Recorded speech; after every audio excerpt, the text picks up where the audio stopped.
Here we are. How are you? Ciaran. All's good, are you well? Famous place, or here we are. Yeah, here on the Glen of Yellow Water and Drogheda here. So Right. this is where basically it was rare boys, that's been honest. I live in this estate now, it's Yellow Water.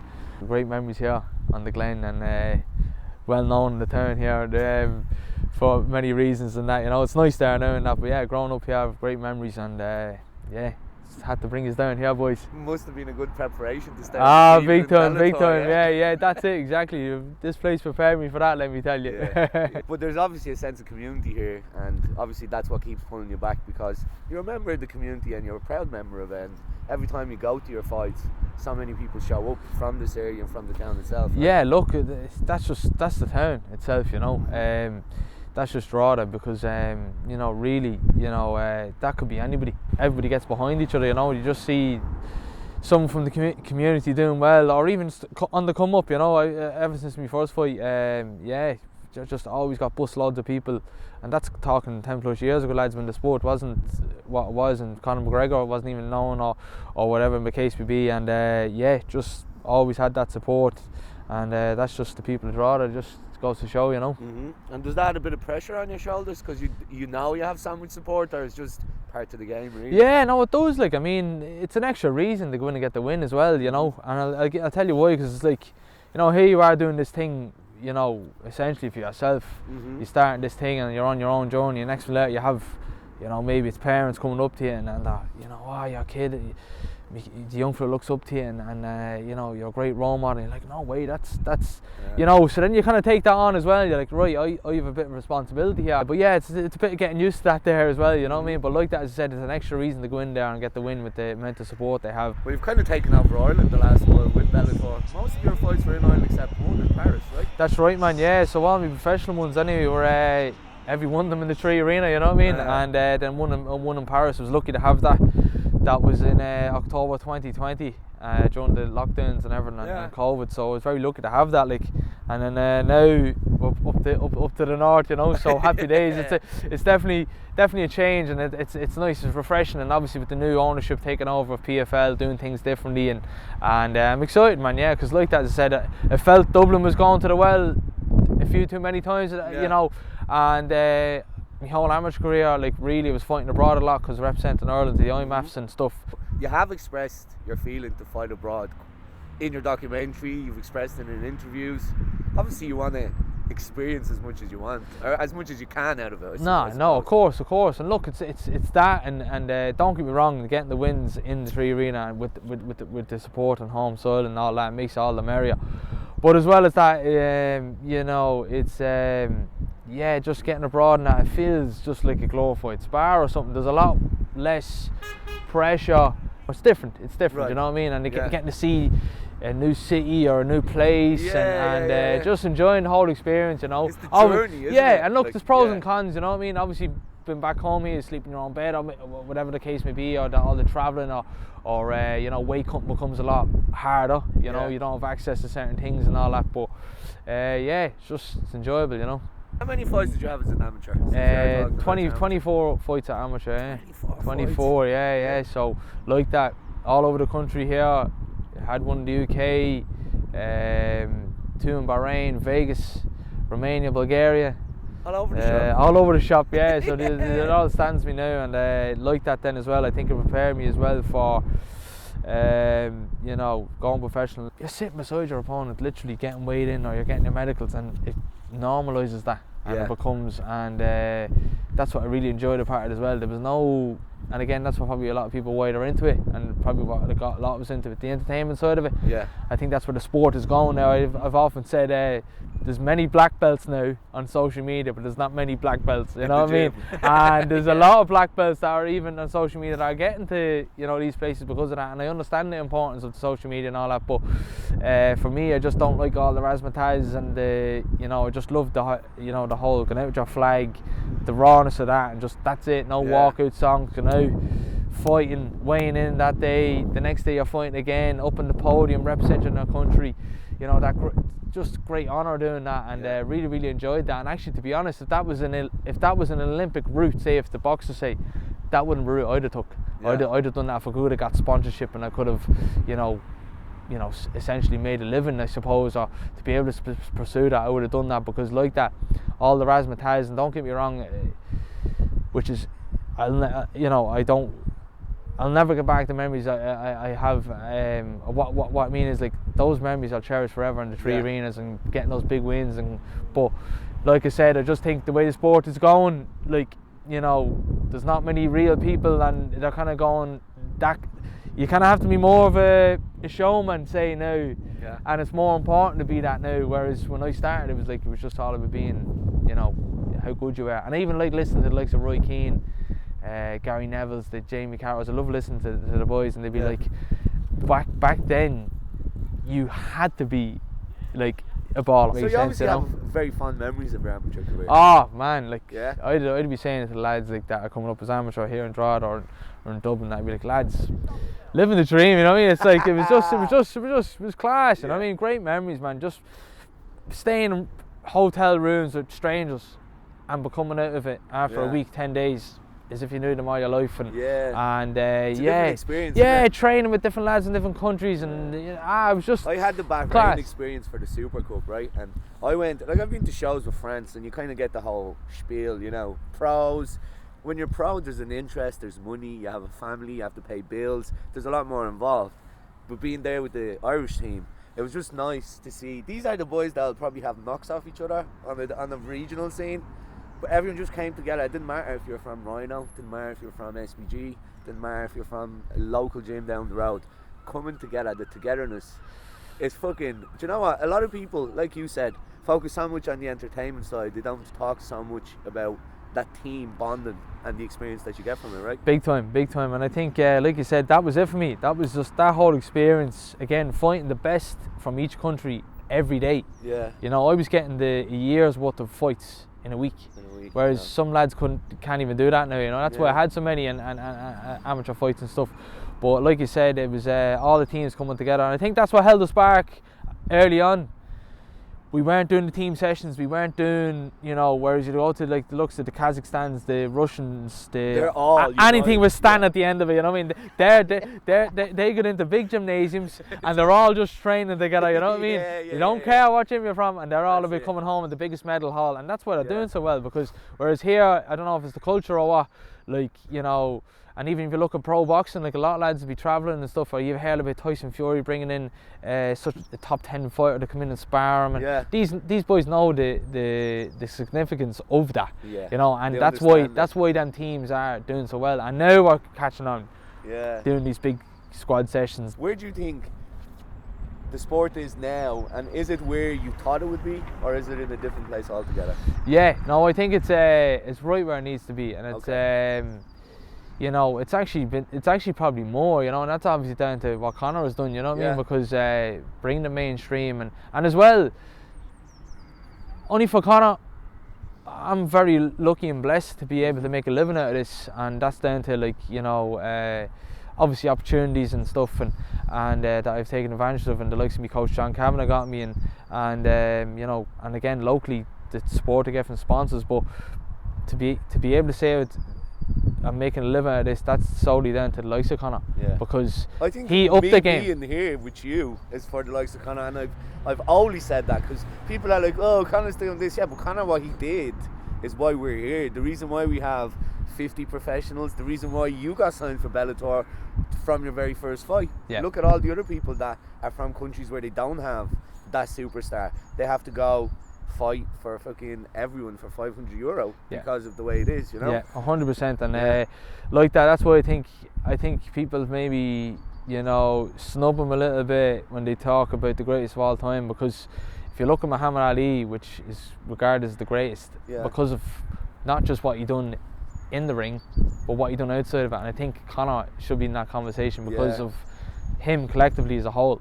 You know, if you're talking about most skilled, then maybe you might say Demetrius Johnson or, you know, X, Y, or Z. But as far as what they've done as a whole for the sport, you know, he has to be in that conversation. And again, like I said, it's because of that rise and that wave of fighters, you know, Paddy Houlihan's, the Ash Dailies, the, you know, Cottle Penders and the likes. Because of that wave, here we are today, and I don't believe I'd be, you know, been able to, lucky enough or blessed enough to be doing what I'm doing, or probably wouldn't be talking to you now, you know what I mean, without that wave, sure, you know. Man, for sure.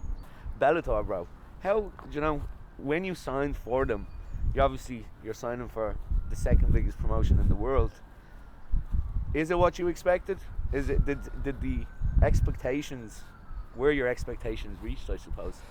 Yeah, big time. Like, I mean, for me, like I said, it was, you know, I was 24, 24 amateur fights at the time, and it was kind of like, you know, an age where you're like, all right, 24, you know, 25, I'm 25 next birthday, and you're like, right, this, it wasn't like make or break. Well, maybe looking back, it probably was in my head, but like, no, it was kind of like, you know, right, what's next now? It's obviously the progression is to go pro. Yeah. But like you were saying, talking about fighting the 500 euros here and there, and like that, I don't have financial backing. I always worked weekends and I was travelling up and down to Dublin to make ends meet, and it was always like the money I made from doing me 2 days a week work was to pay for me training, you know what I mean? And then next letter, bang, went professional with Bellator, and I was so lucky to be able to do that. Again, that was a big weight off the shoulders then, you know what I mean? It was like, I started to drive. I thought I'd never drive. No, honestly, I thought I'd never drive, you know what I mean? I was like, I don't know if I'll ever drive, because I knew my mother and my nanny, when I was growing up, like, to have a car financially, it was like, you know, it was a tough fucking, well, you know what I mean, it was like to run a car, Ciaran, you know what I mean? It's not. And then I was able to, you know, I don't know if people seen the documentary, but I was able to build me a little garden shed and have my own room. Yeah. You know, and I have never had a room. You know, me and my brother were sharing a room, and again, it's just not the end of the world, but like, it was but such, things like for that, me, man. It was such a big thing. You know what I mean? Like I said, to be, you know, fighting in the 3 Arena, professional first fight. What's it like to fight in the 3 Arena?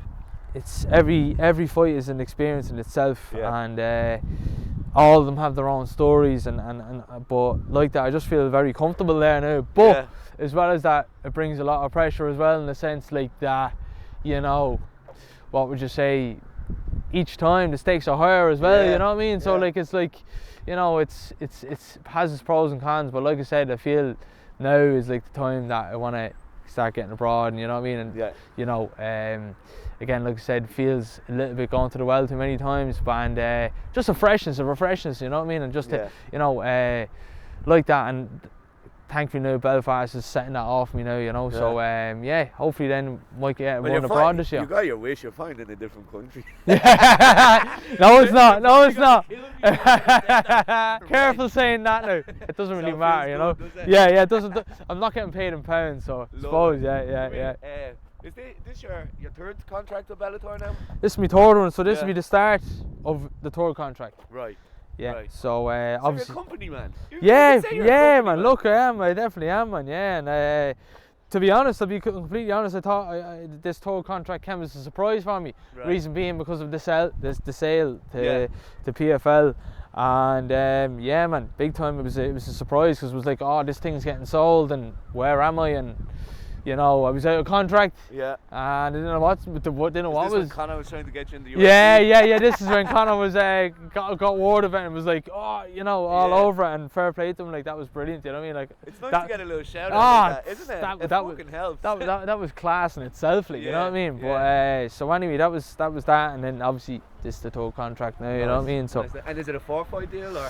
This 4-fight deal or an 18-month contract? Okay. So they have to offer you 4 fights within the 18 months then? It's one or the other. So I think it's either like from March, now 3 weeks time, you know, it expires in 18 months, and if you get 4 fights within that, you do, you know, you're not guaranteed. Is it nice to just have the contract there to at least, you know, have a bit of peace of mind, obviously? Yeah, no, it's 1000%, of course. It's just to know, right, look, I'm in a job, you know what I mean? You don't have to be worrying about, you know, like that. You're in contract and you're not worrying about stressing to get on this show or that show, or, you know, and that way, you know. And so like that, I was blessed and lucky enough from the start not to be, you know, like that. With PFL now, Bellator, I don't know what way it's going to work. That's why always the tournament styles always suited me, and that's why the IMAFs, I loved them, because you knew every year, March or at the end of the year, you had the Worlds and the Europeans, so you can kind of have a bit of a structure of life around them, if that makes sense. Say if the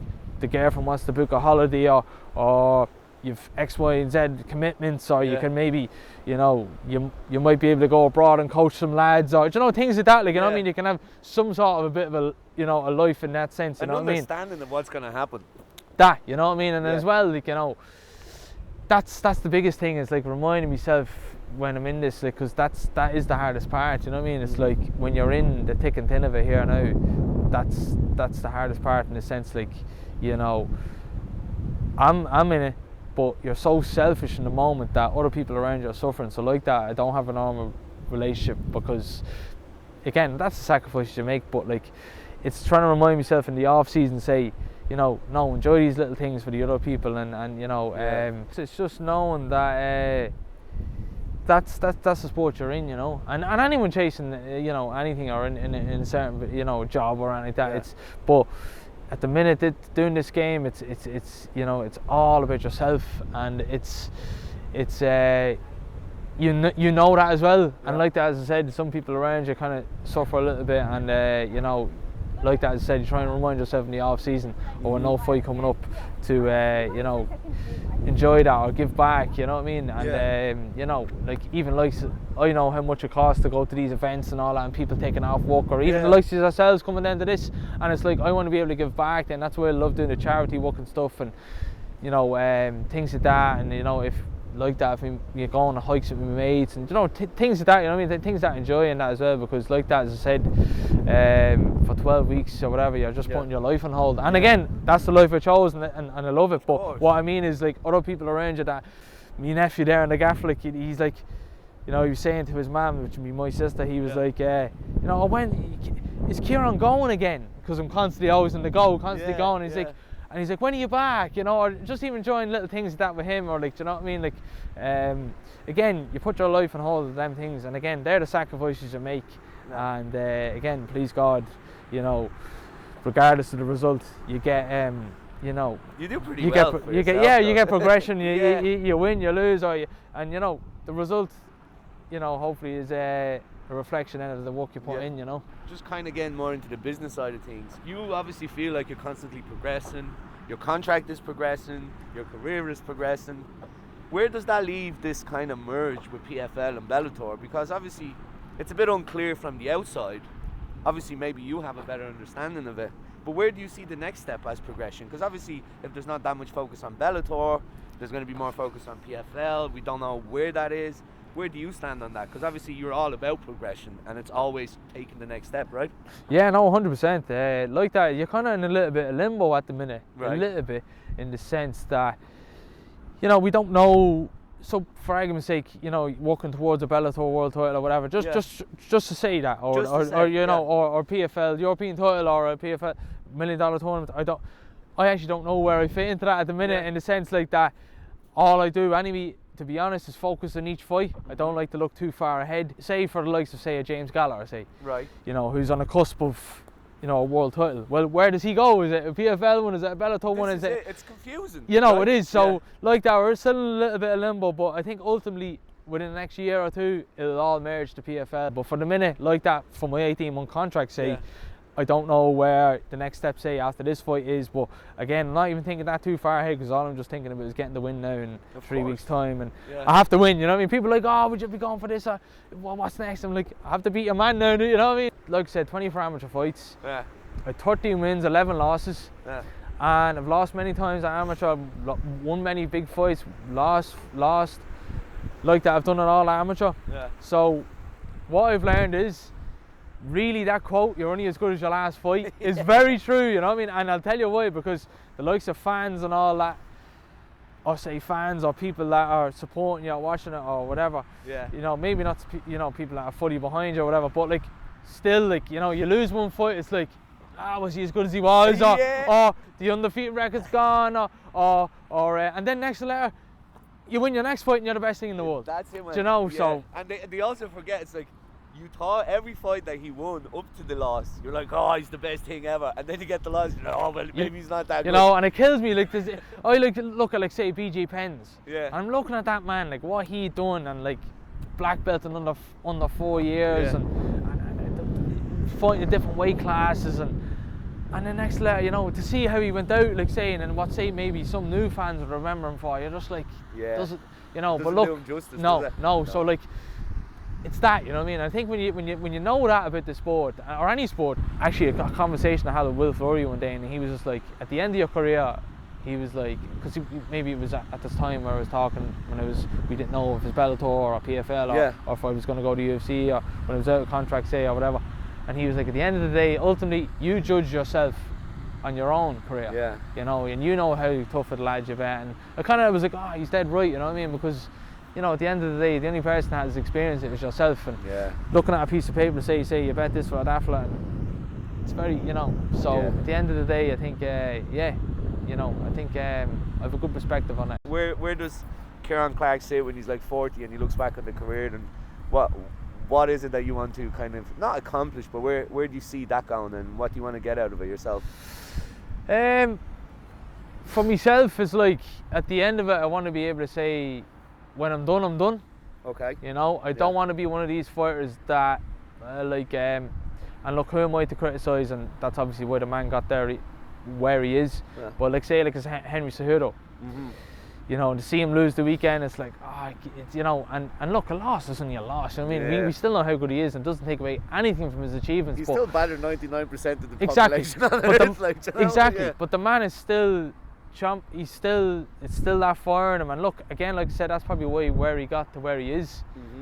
But for me, it's just like when I'm done, I want to be able to say I'm happy with what I've done, and I'm done. Do you know? Does that make sense? The world title will play a big part of that? Like, do you think? No. Okay. No. I'll tell you why. Because I don't need a belt or anything to define me, and I learned that amateur. Okay. I learned that amateur because I put such pressure myself and emphasis on winning the gold medal and been on that podium, and don't get me wrong, it drove me for so long. And again, like that, maybe that's that mentality that got me to here. But no, I don't need a medal or a world title or a European title or any accolades to you know, don't get me wrong, it'd be brilliant. It'd be unbelievable. You know, but no, but it's interesting that you say that you would be happy once everything goes your way, even without a belt. Because some people's the sole reason of getting into the fighting was for a belt, you know. So it's nice to see the kind of the two sides of it, you know. Yeah, and as well, like I think people, it's you know, it's like I used to think when I was a good few years ago, like you had to say you want to be the world champion. Yeah. And you know, that was just what you had to say, because, and again, I get that, like it's like you're in it to be, you know, because this sport you can get hurt, you can get badly hurt, as we know, and if you're not in it to be the best, I thought, but no, what I'm doing is I'm trying to be my best, and if my best is world champion, well then that is it. But if my best isn't, well, I've done my best, and that's all I can do. And I'm not going to put a number, a year, or a title or anything on me that will make me, you know, that's my best, because I don't know my best, and I don't know the future, and all I can do is focus on myself and be my best. And don't get me wrong, I'm taking every opportunity I've ever had and taking the opportunity I have now with both hands, and I know where I was how many years ago wanting to be here, and I'm taking it all, you know. I'm relishing the challenge, and I'm taking it with both hands, and I'm not letting it, you know, I'm leaving no stone unturned with it. And that's all I can do, you know, regardless of the results or belts or, I don't know, you know what I mean? I can't tell the future, you know what I mean? I'm not God. Comparison's the thief of joy, like, you know, and if you're comparing your life to others and seeing this and that and all that as well, you know, and it's just not good for you, you know. You're looking at what you don't have instead of what you do have, and again, like that, that's all just cliche what I'm saying, but it is so true. It's so simple and so true, you know. So, and again, I don't want to give anything like that, any energy like that to that, you know. And so you don't waste your energy creeping up on Darius then? Nah, no, none like that, man. No, do you know? No, genuinely, man. Honestly, I'll watch his fights and that's it. I won't be staring at his Instagram, man, and I'll tell you why, because you start thinking about what he's doing, and you're like, he's doing this now. No, the way it is, I'm going in to do what I'm doing, and he's reacting to me. That's it. Does John put all that together for you then, and everything is tailored, and you just show up and train, or how does that work from a fight camp? So basically, it's kind of like for most of us, you know, obviously the set days every day you know, in Dublin, and the sessions you need to be there. Obviously, you know, if you're not making sessions, which, you know, never once have I ever gotten a message off anybody to say, why aren't you there, and you know, because I'm always there, even if I don't have a fight coming up, right? It's nothing to do with that, but just for argument's sake, that was the case. Well, obviously the lads will be like, look, where are you, or whatever, you know, but we're all professionals. I mean, that's just the bare minimum. It's, you know, that doesn't even come into it. But for a certain opponent, you know, Dave and John will look at the lads and say, look, I think you should spar X, Y and Z in the gym because they emulate that style and they're good at this, or they're better at the guy you're fighting. And, you know, then in the rounds of spars, John, we record them and John would say, look, you know, get your pad man to do X, Y and Z because it's felt here, we get, or then after watching the spars up in there, he actually might even do a whole session on it. You know what I mean? So things that you obviously get great feedback, and then obviously then so you kind of build, I suppose, not a game plan, I suppose, I don't really like saying that, but you find out where you can win the fight. You know what I mean? And to your strengths. If that guy was getting caught with a spinning back fist or a spinning hook kick, am I going to do it? No. Why? Because that's not me. You know what I mean? So, but if he was getting caught with left hook, well, I can do that. I'm good. Who are you sparring for this camp? Can we know? Do we know? Yeah, no, we're sparring, doing a lot of rounds with Nikolai Grozdev. Doing a lot of rounds with him. He's a good power, good boxing, great all-round fighter, to be honest. And his straight wrestling style is really it's not your conventional MMA wrestler, you know. So it's kind of like I'm using my MMA wrestling against his conventional wrestling. So it's a great spar, and like that, as I said. Now he fights featherweight, and he you know, which this is bantamweight. But getting great rounds with him, and obviously then, you know, doing your usual rounds with probably everybody's main round would be Richie Smullen, and, you know, getting bashed up by him, and all the rest of the lads. Nate Kelly, obviously, which is fighting on the night, and doing a lot of training the last few months, years. Sorry, it would be Brad Katona. You know, what's probably. Brad like? Brad's like, I knew he was always that level. He just needed to get back there, and obviously he's in the UFC now. I thought he won his last fight, but anyway, that's neither here or there. And just even to see how much of a professional he is. Like, I'm surrounded by such professionals like Brad Katona.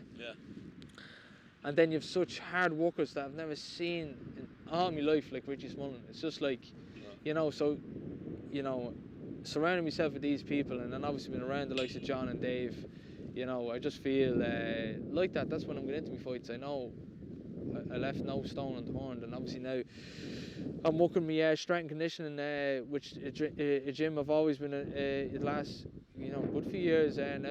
I initially went there for me boxing. Me pad man would be Sean Carroy. He would have been kind of known, very well known in the area here for his boxing. One of the best boxers to come out of town. Great potential, and, you know, even the wins over the likes of Carl Frampton at amateur, and trained on the high performance team. And he was kind of boxing in the golden era, say, with all the Wayne McCulloughs and the likes and stuff. So obviously tough fights and stuff there, but well known around the area, very good boxing. So I went to him. He's a CrossFit gym, ended up working with Conor Brannigan and Keith Arnold, two of the coaches there, strength and conditioning coaches, working with them now for this fight. Just noticing every fight there's something new, there's progression, there's constant progression and getting better and finding where it can be better, and obviously since my last camp working with Trish Kennedy, which is well known from Conor. I've been known for Conor's nutritionist, working with him since coming down the bantamweight. Just everything's changing for me, you know. I'm just getting more and more. Just getting more and more obsessed, really, man. You know, just everything. You know, it's just really hard to switch off from this. You know what I mean? It's just getting more and more into it. You know what I mean? Just What's the thing you love most about your build? What's the thing you hate most about your build? Okay, the things I like most is, I just think the overall love for it gets even more. Okay. And what I mean by that is, like, I just get more and more obsessed with it, and I just want to learn more and more. I'll go down to the coffee shop, I'll get a little coffee, and I'll just watch all the fights, the UFCs, and I'm screenshotting everything, I'm writing down notes from it, and technique from the week with John. Oh man, it's like down to, it's just like, you know, I just love, excitement Yeah. to get better. You know, that every time it's just like the better you get, the worse you know you are, and like that's just constant. And then, you know, back into when you've no fight, it's even more. Then you're just, you know, it's so hard to switch off from, you know, you're just constantly trying to get better, and you're never satisfied, you know. And that's, again, like I said, that's what I want to be at the end when I'm done. I want to be able to say, right, I'm done. I made peace. I'm done. Leave the ego behind. And and then get into that. Then it's like, what I do hate about it is that I'm not myself in that sense. Is like this, how selfish you are. Yeah. And other people around you suffer, and you're not fully present in conversations sometimes, or like that. Just the selfishness of it. Okay. You know, you know, like that. Like you know, you basically put your relationship on hold. You're not doing normal things. Relationships. Yeah. No. Relationships are on the hold. Honestly, right? like, you know, even that, like I said, my girlfriend Lauren does so much for me and suffers a lot, and you know, look, and that again, it's the life we chose. But like, it's like, you know, just down to doing the simplest things, like going for the food, or just, you know, what normal people do, or, you know, like getting a takeaway, or just normal things, or like going to cinema, or all these things are put on hold, you know what I mean? Or like, you know, maybe driving down the country, or you have to bring your weighing scales with you for your food, and you know what I mean? Like, you know, you know, like just all these little things, and again, like that's what has to be done, of course. But what I mean is just them things, and then off the back of that, then you know, you're just constantly in that mode of fights coming up, and you're just thinking constantly about yourself in the fight, and then, you know, someone's having a conversation with you, and you're like, oh, sorry. Selective hearing, my man. And like, you know, maybe that's an excuse, but no, it's just you're not. Those things are very, very hard on others, you know what I mean, and myself, you know, because it's like, you know how selfish you are, and everything revolves around you, and it's tough, like, you know what I mean. But pros and cons, you know. Okay. Honestly, the closer the fights get for me, the more excited I get. Yeah. Honestly, it's like people are like, oh, you're nervous, and I'm like, no, I'm actually excited. I'm actually like, this is it now. I just hate that waiting around. Even fight day, waiting around, it's just like, oh, hurry up, like, you know what I mean? And other people might be like, oh, I'm actually the opposite. I'm like, get to the arena, hands wrapped. It's like, yes, right, 15 minutes, this is it, you know. And again, there might be a certain pressure to that as well. It's like, oh, 15 minutes is for all this work, but it's like, no, this is where you show your work. And I like to think in my head, like, this is where I create the highlight reel, where I look back, or I, you know, this is me now, next week at the coffee shop, watching me fight back and saying, that's where I can get better, or then I'm going to watch future fights and be like, he done this and I could do that better, and then it's back to the gym and starting to, it's just, it's intricate. It gives me great, I'm even getting excited here thinking about that, you know what I mean? That's what I'm saying, you know. So where would you rate your level of excitement then, fighting in the SSE Arena, big card, Belfast, another one? Man, it's look, it's every time it's there, and more and more, and again, more pressure and more, but that's what makes it. And it's just great excitement, man, now coming up. And like I said, it's just that thought of like your time now, watching all these fights, watching the UFCs, watching Bellators, the PFL fights, and now it's your time to make your highlight reel, and you know, that's it, man. You know what I mean? That's what I'm in it for, and then off the back of that, get better, and you know what I mean. And again, you're never satisfied, and that's it. You know what I mean? And then like that fight in the SSE Arena last time I was there, I was when a young fella up at the boxing, and it's just, man, it's class. It's class. It's a dream, isn't it? Big time. We're sitting here on the bench. I'm sure you've often walked around here coming out of school. Yeah. We're talking about SSE arenas, the 3 arenas, straight off the bench. Do you know what I mean? Crazy, man. No, it is. It's mental, and like you that. You yourself sometimes, and you're like, shit, I am actually doing it, because it's easy to talk about it, it's easy to think it, it's easy to say it, but it's very hard to actually do it. Big time. Yeah. And look, that's it. There's another thing about saying it, and but it's all about doing it. You know what I mean? And look, 3 weeks don't have to wait long. I mean, the thick and thin of an hour of training and everything else, and but now it's time to it's time again. Please God, another win. Are you back on the Ireland IM for any promise? No, don't think so. No. I'll have to get this win first, I suppose, you know, and then we'll talk about that then. But that was again, even like that, them little experiences, you have to pinch yourself, and that's all down to the opportunities we're getting from Bellator and everybody else. It's really nice to see it. It's great. It's great, man. It's great. It's nice to see that they're actually putting a lot of effort into showing a different side of you, you know? Because, like you said, if someone follows you and they might see gyms, you might not post, no one knows what you're doing. These are things where it gives you a little window into what your life is really like. Look, man, I'll be honest. Even you don't realise, even like I actually would have been like, I'd walk my dog down here, and I'd actually be walking my dog, and I'd be like, do you know what we daddy, like even actually getting someone down here to the Glen, and here I am now, you know what I mean? And it's like, yeah, do you know what I mean? And I'm now it's like, no way, like this is a milestone for me, because it's like getting someone down to the area. And it's full circle. Like, see that house over there now with the red car in it, in the driveway. That was where that was my nanny's gaff. Right. So there, and then me house. You know what I mean? So like, you know, there now. This is like, you know, to get you here and that. And I know, like you said, the Ireland M's and all that, which is great and stuff, and it's great coverage and all that. But you know, you can say you're on the telly and that. But like this to me would mean more. You know what I mean? So thank you, lads. You know what I mean? Because it's great to be able to do this. You know, value. it does.